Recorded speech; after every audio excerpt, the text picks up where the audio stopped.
My name's Jamie Miller, and I'm 29, a barista at a quiet coffee shop in Vermont. This is my story about lies, family, and chasing the truth.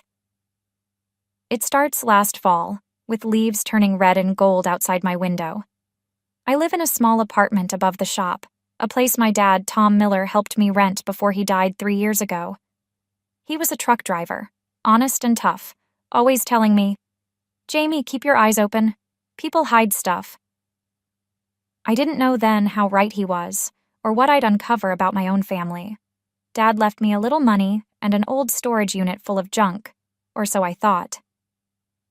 My mom, Carol Miller, remarried a year after he passed. Her new husband, Greg Tanner, is a car salesman with a loud laugh and shifty eyes. His son Kyle is 25, always bragging about get-rich-quick ideas. I never liked them much, but Mom seemed happy, so I let it slide. Last October, I was cleaning my apartment when my phone buzzed, Mom sounding nervous. "Jamie, can you come over? Greg's got news." I grabbed my coat, uneasy. At Mom's house, Greg sat at the kitchen table, grinning like he'd won something. "Big opportunity, Jamie," he said, sliding me a flyer about a car lot investment. 10 grand gets you in. Huge profits in months. Mom nodded, excited, but I frowned. It sounded too good, too fast. "Where's the lot? Who's running it?" I asked. Greg waved me off. "Details later, trust me, we're family." That word, trust, stuck in my throat. Dad's voice whispered in my head, "Check what you can see." I said I'd think about it, but I was already suspicious. The next day, I couldn't shake the bad feeling. I drove to Dad's old storage unit, an hour out of town, to clear my head. It's packed with boxes, tools, and his beat-up desk. I started digging through papers, bills, receipts, nothing special, until I found a locked metal box under the desk. My hands shook as I pried it open with a screwdriver. Inside? 5 grand in cash and a note. "Jamie, emergency fund. Don't tell anyone." My heart raced. Why hide this? Did Mom know? I stuffed it in my bag, questions spinning. Back home, I hid the cash under my mattress, but sleep wouldn't come. Why would Dad keep secrets? The next morning, I overheard Kyle at the coffee shop, talking on his phone by the counter. "Yeah, Greg's got her hooked. We're moving the money soon," he said, voice low.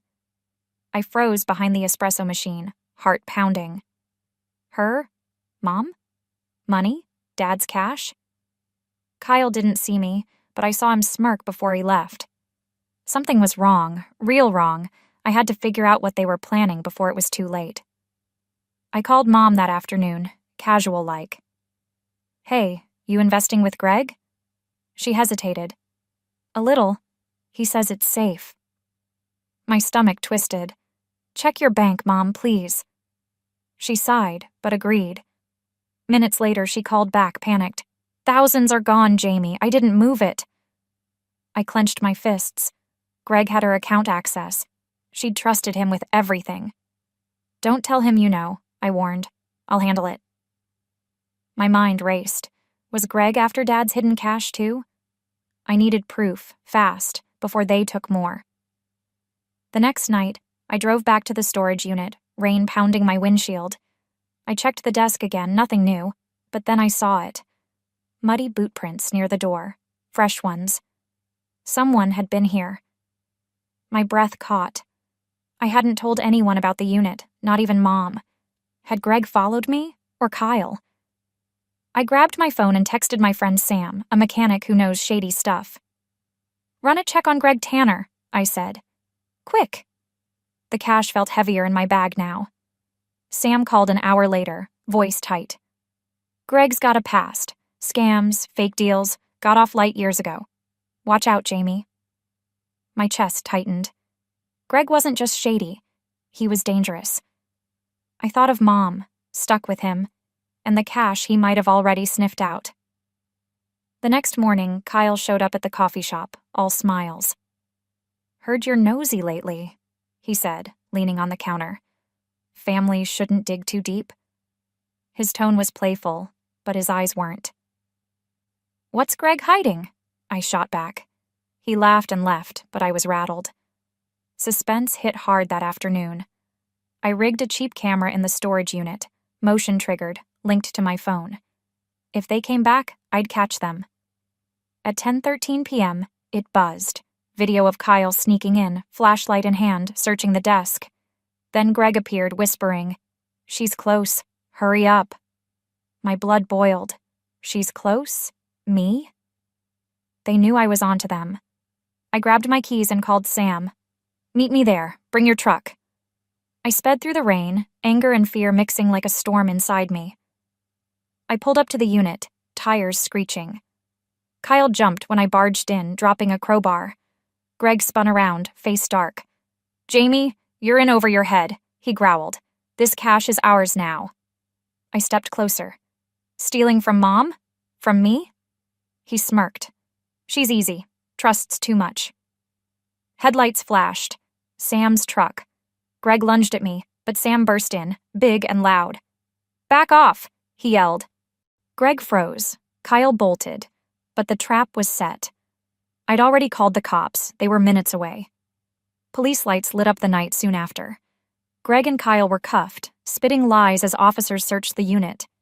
They found fake investment papers in Greg's car, plus bank records showing he'd drained Mom's savings, 20 grand gone over months.